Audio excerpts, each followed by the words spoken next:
Rasanya sangat membumi. Seperti dalam mimpi. Ziying juga merasa salah. Seolah memasuki mimpi. Apakah tempat ini terlalu misterius atau hantu dari sosok itu? Seharusnya masalah sosok itu. Aku belum pernah mendengar ada tempat aneh di daratan Doudi. Jelas. Pihak lain mengetahui keberadaan kita dengan baik. Tetapi belum muncul sejauh ini. Agak luar biasa.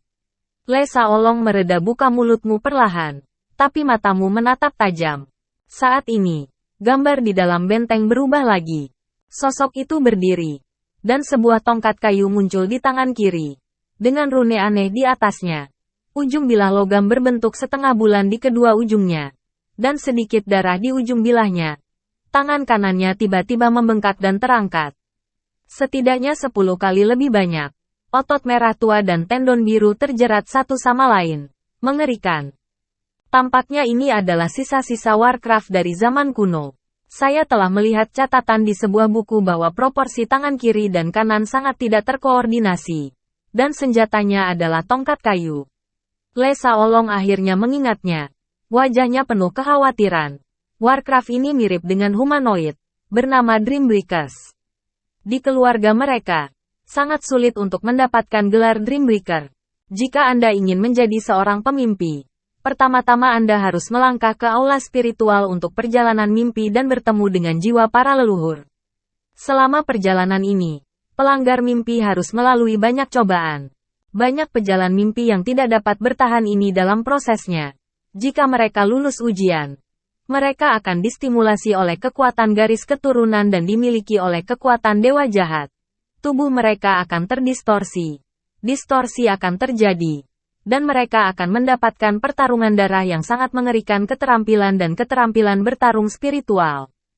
Dengan kata pengantar, wajah semua orang tidak berharga. Dikatakan bahwa Warcraft jenis ini mirip dengan Warcraft humanoid. Berkelana antara manusia, dan pandai berimajinasi. Le Shaolong mengenang. Menambahkan sebuah kalimat. Apakah ini ilusi yang dia ciptakan dengan kekuatan jiwa? Ziying bertanya dengan suara sangat malu. Seharusnya semua orang diam. Warcraft yang belum pernah ada sebelumnya. Kemampuan misterius membuat semua orang merasa sangat terganggu. Aula dalam benteng. Saat ini si pemimpi telah menghilang. Xiao Yan dan yang lainnya segera meningkatkan kewaspadaan mereka. Tiba-tiba, perkelahian sengit terjadi di depannya. Dan lautan badai yang dibentuk oleh Guanghua menutupi seluruh dunia. Dalam kecemerlangan, tangisan hantu sekarat membuat kulit kepala tergelitik untuk sementara waktu. Seperti sekelompok roh jahat dengan topi. Asap putih melayang. Dan mayat-mayat itu sepertinya dibangkitkan. Le Shaolong segera bangkit. Duri kembar terjalin sedikit kemuliaan berbintang. Kabut hitam dan merah memicu kecemerlangan bintang yang tak tertandingi. Di mana cahaya bintang lewat. Ruang terpotong. Dan hantu tak berujung lewat. Tapi membuat Le Shaolong besar yang membuatnya ngeri. Semua serangannya sepertinya menghantam udara tanpa merasakan kekuatan apapun. Hantu-hantu itu lewat. Dan terus bergegas ke Xiao Yan dan yang lainnya. Xiaolong terlalu kaget melihat pemandangan barusan. Tinjunya menyala dengan cahaya keemasan dan riak keluar. Riak itu seperti gelombang air. Tampak lembut. Tetapi ketika menyentuh hantu yang menyerbu, itu tampak seperti pisau daging. Dan setiap riak emas menyapu hantu yang tak terhitung jumlahnya. Tapi apa yang membuat Xiao Yan dan yang lainnya menggigil adalah bahwa cahaya keemasan melintas. Seperti dalam kasus Le Shaolong barusan. Seolah-olah terpotong dalam kehampaan. Yang lebih aneh lagi, hantu yang dipotong oleh Jin Guang itu benar-benar menumpahkan darah dari tanah. Adegan berdarah ini sangat nyata. Xiao Yan dan yang lainnya jelas mencium bau darah yang menjijikkan. Hantu-hantu ini tampak ilusi. Tetapi mereka benar atau salah seperti yang mereka lihat? Ziying hanya merasa ada semut yang tak terhitung jumlahnya merayap di kulit kepala. Dan dia merasa mati rasa. Dan dia tidak tahu apakah dia harus menembak. Hantu menyeret reruntuhan. Dan 5 organ dalam mengalir. Cakar menari Zhang Ya masih berkibar. Xiao Yan dan yang lainnya memegang senjata. Tetapi mereka tidak tahu harus berbuat apa. Xiao Zhan dengan cepat menopang perisai. Dan semua orang merasa lega di bawah cahaya. Yang membuat semua orang ngeri. Hantu itu tampaknya tidak terhalang, dan langsung melewati perisai emas perang yang melolong, mendekati kerumunan. Dan ada cairan busuk mengalir di pipi yang mengerikan itu. Ah, Xiying adalah seorang wanita. Pertama-tama, dia tidak tahan monster jelek ini mendekati dirinya. Dikelilingi oleh petir bermata dua. Meledakkan jaringan listrik. Petir mengamuk di angkasa. Meninggalkan mayat besar di tanah. Lumpur berdarah. Mengerikan. Khawatir tentang Xiying, Xiao Yan dan yang lainnya juga tidak menunjukkan belas kasihan. Darah dengan cepat menodai bumi. Bau darah yang menyengat meluap. Dan sedikit kabut darah melayang. Seperti bidang sura. Xiao Yan mengulurkan tangan untuk menyentuh darah itu. Tetapi darah itu tersebar dengan satu sentuhan. Seperti awan asap yang memudar menjadi ketiadaan. Tapi apa yang dilihatnya benar-benar menakutkan. Hantu sepertinya tidak ada habisnya. Maju dan berhasil. Xiao Yan dan yang lainnya berjuang keras. Dan hati mereka sangat tertekan. Hal-hal ini benar atau salah. Dan tidak dapat dibedakan. Jika dikonsumsi, lebih banyak kekuatan akan habis. Apa yang harus dilakukan, Xiao Shao? Ini bukan cara yang tepat. Xiao Zhan bertanya dengan cemas. Tunggu dulu. Xiao Yan melihat ke belakang. Dan Qiying bergoyang dalam hujan berdarah. Bayangan hantu menutupi seluruh langit. Dan ada banyak hantu hingga puluhan ribu. Yang melambaikan tangan dan mengubah warna. Wajah Xiao Yan dan orang lain berubah drastis. Setelah pertempuran sengit, para hantu menghapus asap. Yang ternyata hanyalah hantu. Semangat juang dengan cepat dikonsumsi. Dan banyak roh jernih dituangkan ke dalam mulut tanpa uang. Tetapi pengepungan hantu juga semakin kecil. Lagi pula lebih baik kita tidak melawan. Ini hanya hantu. Nan Erming membuat saran yang berani. Dalam hal ini, Nan Erming sangat tidak berdaya. Dan kabut beracunnya tidak berpengaruh pada hantu-hantu ini. Tidak. Musuh dalam kegelapan. Kita dalam kegelapan. Kita tidak bisa membedakan mana yang benar dan mana yang salah. Mari kita pertahankan dulu. Semua orang memikirkannya. Xiao Yan menjawab dengan tegas. Tetapi di bawah kegigihan jangka panjang, semangatnya pasti akan rileks. Xiao Shao, hati-hati. Xiao Zhan berdiri di samping Xiao Yan. Kepalan tangan. Suara logam yang tajam terdengar. Xiao Zhan terbang mundur. Dan Xiao Yan berjalan pergi. Menghalangi Xiao Yan di belakangnya. Ada suara menyeringai dingin di udara. Dan tongkat kayu keluar dari udara. Dan bagian atas bulan masih membawa sedikit darah. Pemimpi rusak. Le Shaolong terkejut. Dia tidak bisa tidak berhati-hati. Semua orang berhati-hati. Setelah itu, dia mengambil langkah pertama dan cahaya bintang menyala. Nan Erming, badai, dan bayangan ungu segera mengepung. Dan pedang prajurit itu melesat ke arah kehampaan dengan sedikit cahaya dingin.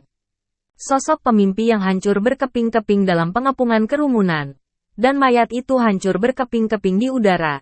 Tetapi perlahan menghilang ke angkasa. Saya akan mengatakan bahwa itu sangat mudah hilang.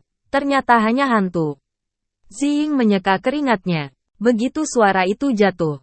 Kesejukan datang dari leher. Tangan binatang besar merobek langit dan muncul di belakang Xiying. Sarung tangan perang berteriak pada waktunya. Seekor harimau perang emas dengan sayap terbentang. Dan sepotong pakaian tergeletak di belakang Xiying. Cahaya emas. Cahaya keemasan hancur. Dan tangan binatang itu menghilang ke udara. Meskipun dua serangan diam-diam dari Shattered Dreamer ini tidak berhasil. Mereka membuat hati semua orang tertahan sepanjang waktu. Itu sangat tidak berdaya sehingga semua orang sakit kepala. Warcraft jenis apa Dreambreaker ini?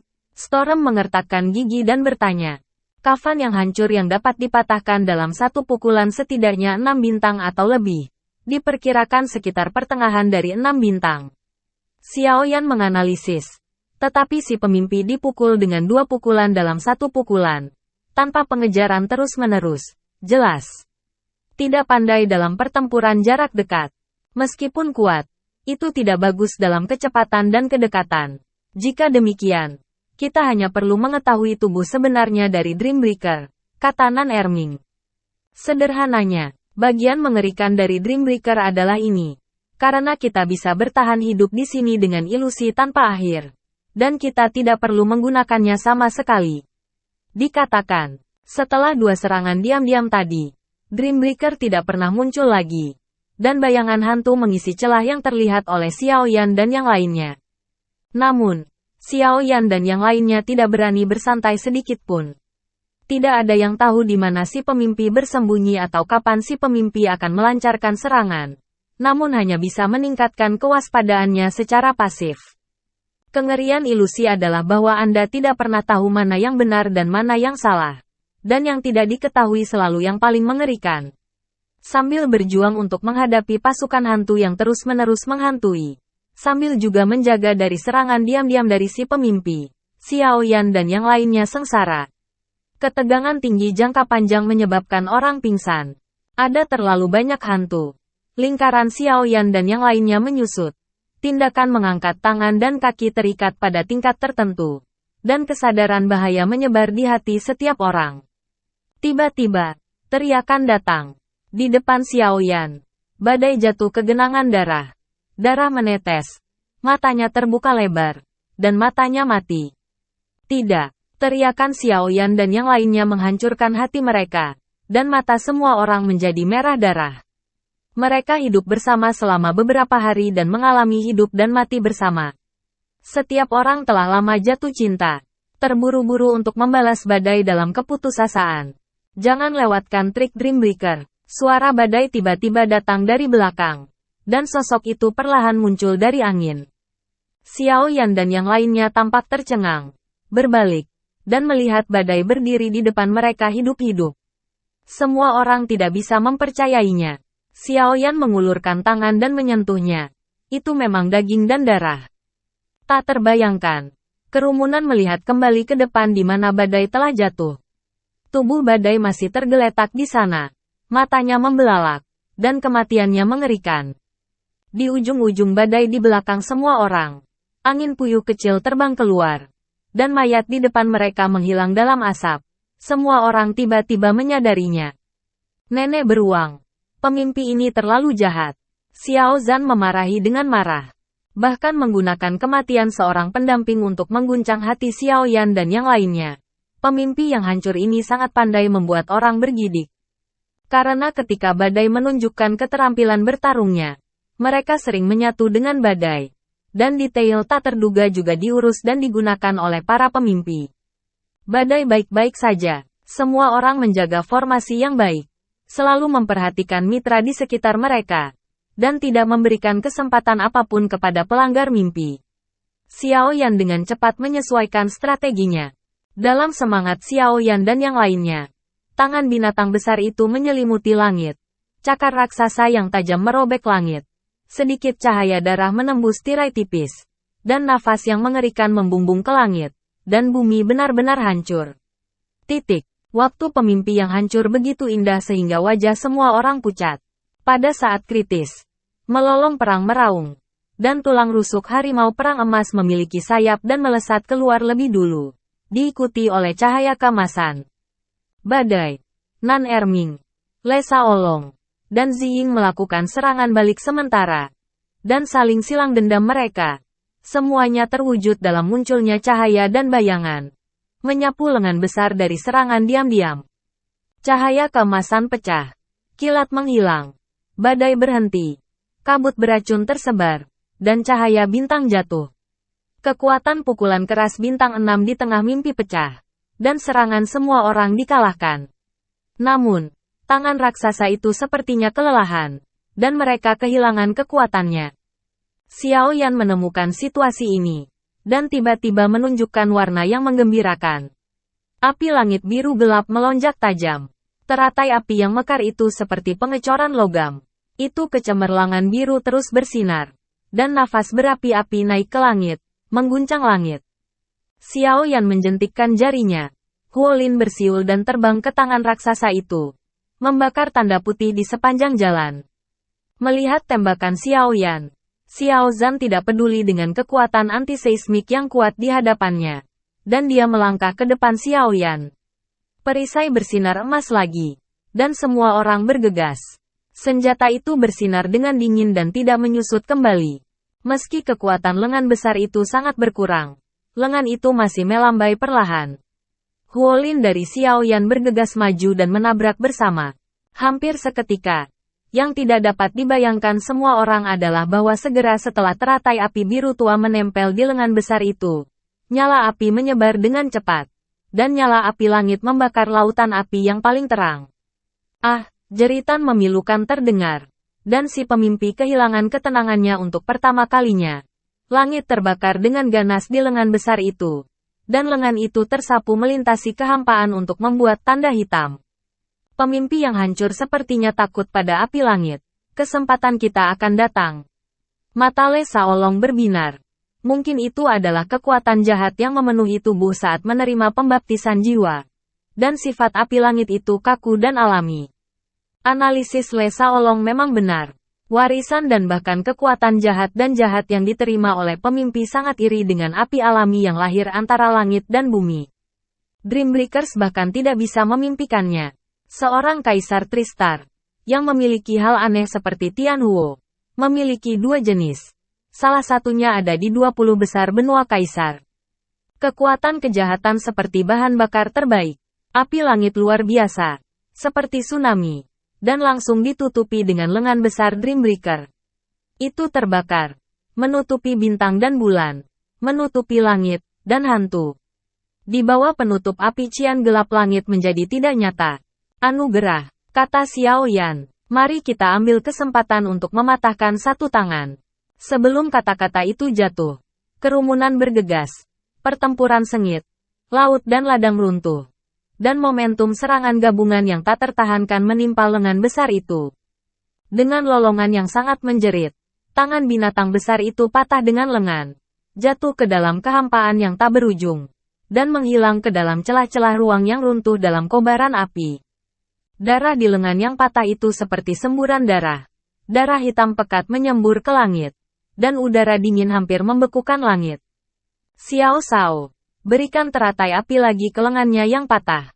Le Shaolong sangat gembira karena Tianhuo sangat efektif. Dan bergegas keluar. Oke, Xiao Yan juga melihat ke atas. Api langit biru tua naik lagi. Membakar kehampaan. Dan sidik jari berubah dengan cepat. Dan teratai api perlahan terbentuk. Dan suhu di sekitarnya naik tajam. Seret penghancur mimpi.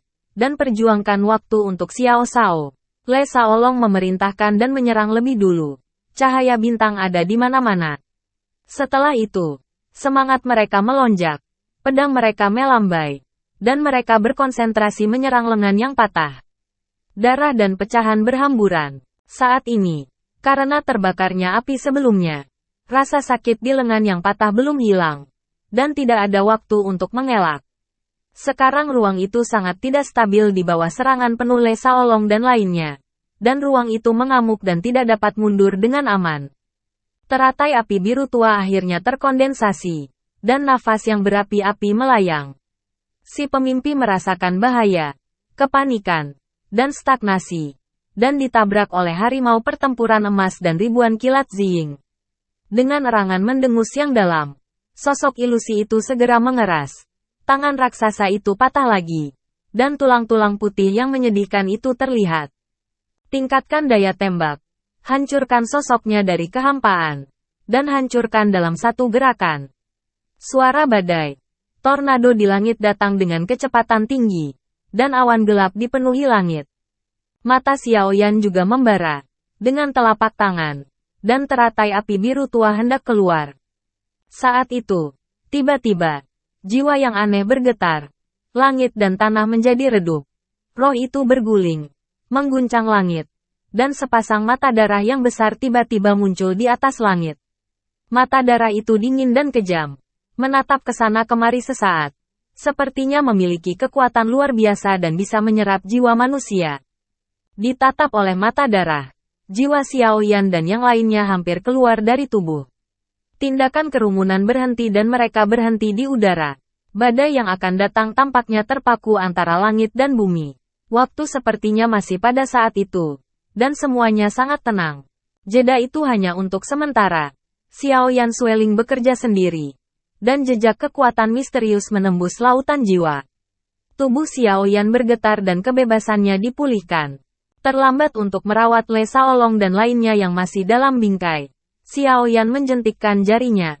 Teratai api biru tua bergegas melintasi langit dan menuju pemimpi dalam ilusi. Ledakan yang menggelegar, seperti guntur yang menggelegar, meledak di langit. Dan ketika nyala api membubung ke langit, saya melihat bahwa sosok pemimpi yang hancur telah menghilang.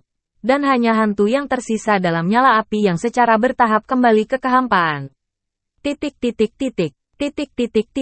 Yah, sayangnya, ini masih langkah yang lambat. Xiao Yan menyesal dan menghela nafas. Le Shaolong dan yang lainnya juga pulih saat ini. Dan mengepung mereka, mendesah sedih. Meskipun aku melarikan diri ke Dreambreaker, setidaknya rusak parah. Lumayan, Xiao Zhan membuka mulutnya dengan kegembiraan pasca perang. Tapi itu adalah World of Warcraft bintang 6 pertengahan. Dibanting keras, aku takut akan cedera ini. Pemimpi yang patah menyingkirkan penghinaan, dan tidak mudah untuk menariknya keluar lagi. Le Shaolong lebih rasional, melihat sekeliling, selalu waspada. Di hadapan kehati-hatian Le Shaolong, Xiao Yan mengangguk dengan tepuk tangan. Menang tidak sombong, kalah tidak buruk. Dia adalah seorang bakat yang cocok untuk tim manajemen. Pada saat ini, di dalam benteng besar, di platform bundar abu-abu tua, Dreambreaker sedang berlutut di lantai dan meraung. Luka besar di pundaknya berlumuran darah. Darah merah tua dan tendon biru telanjang sangat menyilaukan. Dan ekspresinya tegas bahkan lebih mengerikan dalam cahaya redup. Setelah beberapa saat kesakitan, saya kehilangan tangan terkuat dan merasa lemah untuk pertama kalinya. Semua ini berkat anak laki-laki dari Kaisar Dou Bintang 3. Pemimpi mengangkat kepalanya dan menatap ke arah di mana Xiao Yan meludahkan matanya. Menunggu daging untuk menyelesaikan kebencian hatinya. Setelah beberapa saat, si pemimpi yang hancur berdiri. Dan kutukan yang dalam terdengar melalui aula yang gelap. Dan kekuatan jiwa bangkit dari tubuh dan menghilang dengan cepat ke dalam kehampaan. Ketika Xiao Yan dan yang lainnya berada di daerah itu, tiba-tiba cahaya bersinar. Dan Duo Yingying menggali puluhan ribu tentara hantu dari tanah. Dan cakar Zhang Yawu berkibar. Sementara di udara, hari darah menggantung di langit. Hantu itu menghujani langit dengan api. Meludahkan awan dan kabut. Perlahan-perlahan mendekat. Jumlahnya lebih dari beberapa kali lebih banyak dari sebelumnya. Di tengah langit, hantu mengenakan baju besi berdarah. Mata darah melonjak ke langit. Hingga 100.000 kaki Raja Hantu memegang tomahawk tulang-tulang. Tomahawk itu penuh dengan ketidakadilan. Seolah-olah itu seorang pembunuh ribuan jiwa memadatkan. Membuat 7 jiwa dan 6 jiwa bergetar. Raja Hantu melangkah maju. Beberapa mil jauhnya dalam satu langkah. Angin iblis menyapu dunia. Seperti hantu yang menangis. Dan kapak perang melambai sesuka hati. Seperti guntur yang menggelegar di langit. Kekuatannya tak tertandingi. Dan semua tentara hantu di sekitarnya semuanya bingung. Membungkuk ke tanah. Mengapa hantu-hantu ini semakin banyak? Wajah Ziying pucat. Melihat situasi ini, dikatakan bahwa ilusi itu benar-benar tidak bisa dipercaya. Badai bergumam dan mau tidak mau mengepalkan tinjunya. The Dreambreaker tampaknya marah. Ekspresi Xiao Yan juga bermartabat. Xiao Yan telah menggunakan kekuatan jiwa untuk mendeteksinya. Tetapi Raja Hantu itu luar biasa. Cahaya dingin memancar dari baju besi. Mekar Dewa Kemuliaan. Menghalangi invasi kekuatan jiwa. Tidak dapat membedakan antara yang benar dan salah. Semua orang terkejut ketika mereka mengetahui situasi ini. Harapan yang baru saja tersulut kecewa. Dan hati mereka gelisah. Dan mereka tidak tahu bagaimana menghadapi jutaan pasukan ini. Di istana yang gelap, mata si pelanggar mimpi menjadi semakin dingin. Dia mengangkat tongkat kayunya. Dan 2 kecemerlangan berwarna darah yang menyilaukan melewati dinding tebal dan tenggelam ke Raja Hantu. Suara Kong Qiang terdengar, disertai dengan cibiran yang tak tertandingi. Tomahawk Raja Hantu terangkat, dan jiwa-jiwa berkumpul, mengalir ke bilah kapak.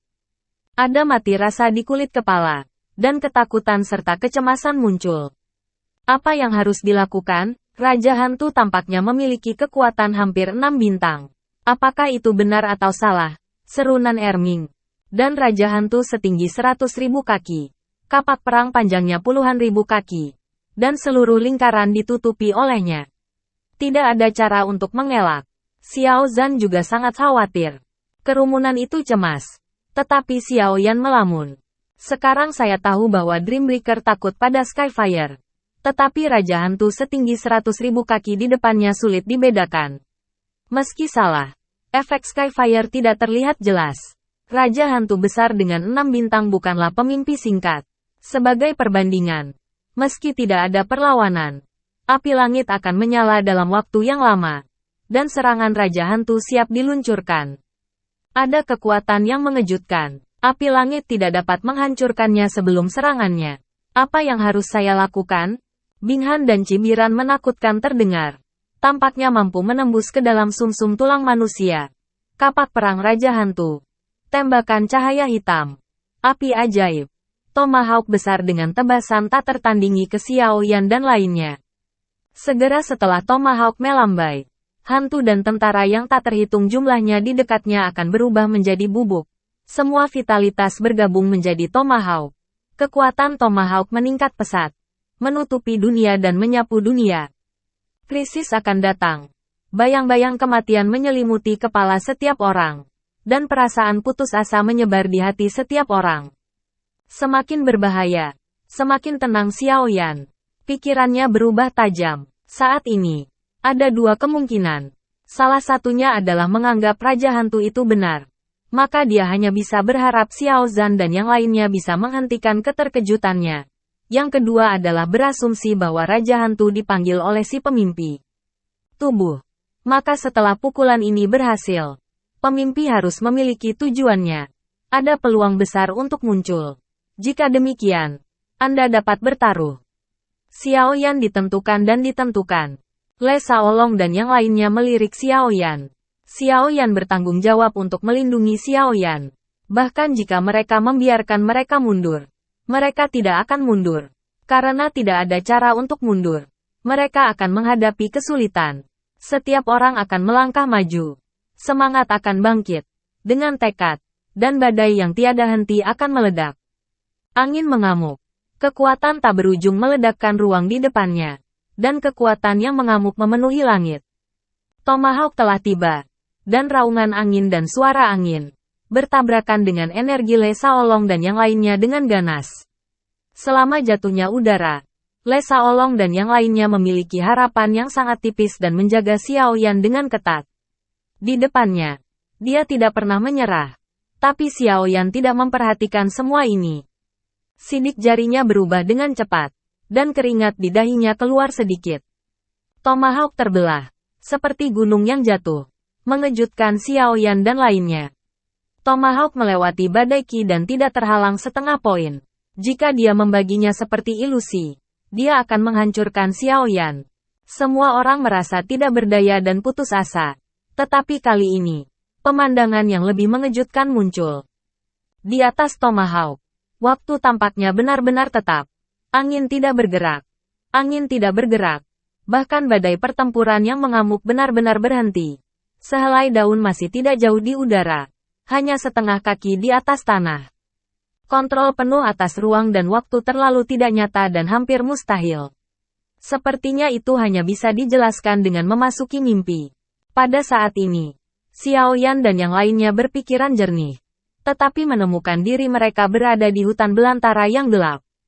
Dalam kegelapan, beberapa orang menangis pelan, dan yang lain gemetar. Orang-orangnya berbeda, tetapi mereka sadar. Gambaran mengerikan dari tangan dan kaki yang patah seperti mimpi buruk, dan seperti hantu, selalu melayang-layang di sekitar ini sepertinya terlihat. Bukan di ruang marginal, di hutan belantara, bunga darah yang indah bermekaran di mana-mana. Keputusasaan yang tidak diinginkan di antara rekan satu tim adalah satu-satunya tema ruang ini. Ruangnya sangat gelap sehingga Xiao Yan dan yang lainnya tidak dapat membedakan apakah ini Huang Quan atau mimpi. Xiao Yan dan yang lainnya berjuang untuk bangun. Menyeret sisa tubuh mereka untuk bergerak ke arah satu sama lain. Tampaknya tempat rekan satu tim berada adalah kehangatan. Dan jejak kaki berdarah di sepanjang jalan itu mengejutkan. Saya ingin bertanya di mana Changtian itu, tetapi tidak bisa mengatakan sepatah kata pun. Jalan di depan tidak dapat diprediksi. Di mana sisi lain, di manakah surga? Cahaya belum pernah terlihat sebelumnya. Tetapi lautan kepahitan tidak terbatas. Dari waktu ke waktu, saya mendengar seseorang dalam mimpi buruk, atau menangis, atau meminta bantuan. Kecemasan dan kepanikan, ketakutan dan ketidakberdayaan. Semua jenis emosi negatif merasuki seluruh hutan belantara. Dan semua orang akan tertekan di hutan belantara yang tak berdaya ini. Ini harus menjadi fantasi. Xiao Yan menggelengkan kepalanya dengan putus asa. Merasakan kondisinya sendiri. Meski seluruh tubuh berlumuran darah, tidak ada rasa sakit. Hanya saja dalam ilusi ini, setiap orang telah terkorosi oleh emosi negatif. Dan mereka selalu kehilangan ketenangan. Jika mereka turun begitu saja, ketika keinginan mereka benar-benar putus asa, maka tubuh mereka secara alami akan mati. Xiao Yan menyadari bahwa itu tidak pantas, dan kekuatan jiwa yang kuat menyebar. Dimanapun kekuatan jiwa berlalu, mimpi buruk di sekitarnya perlahan menghilang. Analisismu sendiri benar. Ini pasti ilusi. Xiao Yan sepenuhnya mendorong kekuatan jiwa, menyebar ke arah Le Shaolong dan yang lainnya gila. Tampaknya perlawanan Xiao Yan dapat dirasakan.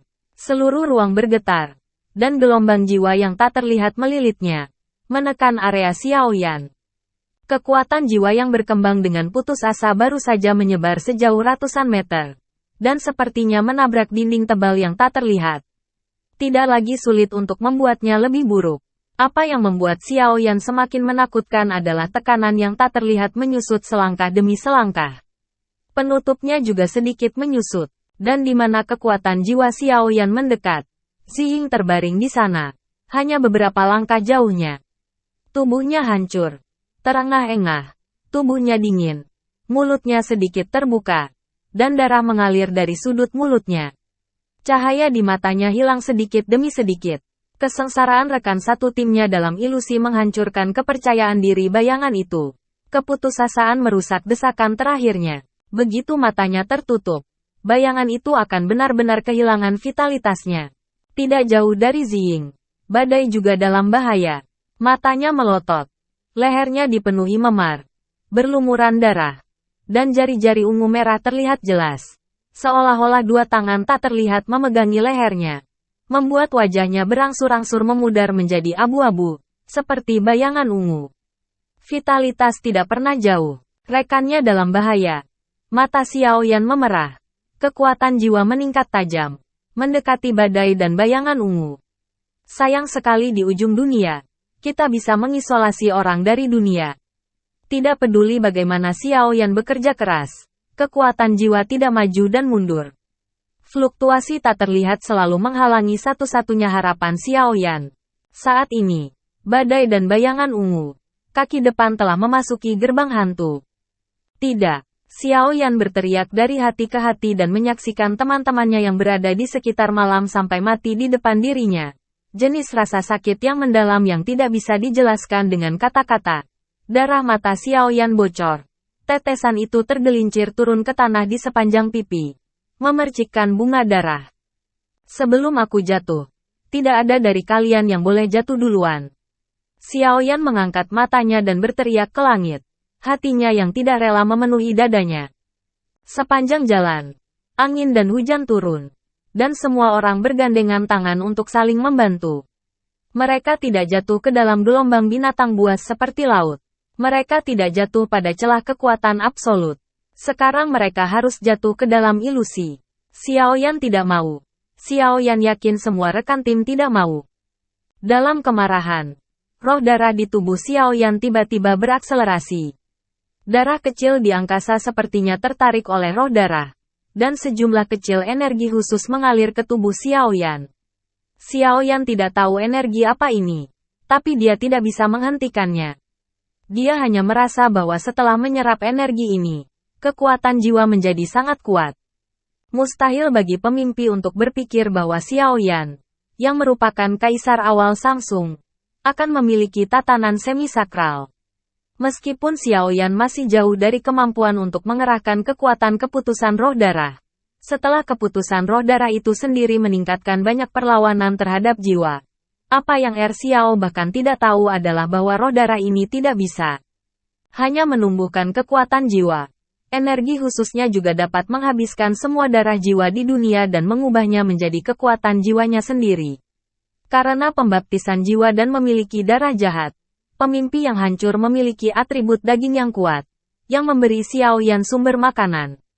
Pertempuran keterampilan yang digunakan oleh Shattered Dreamer tidak cukup dalam kandungan gas darah untuk mengaktifkan kemampuan menentukan darah Xiaoyan.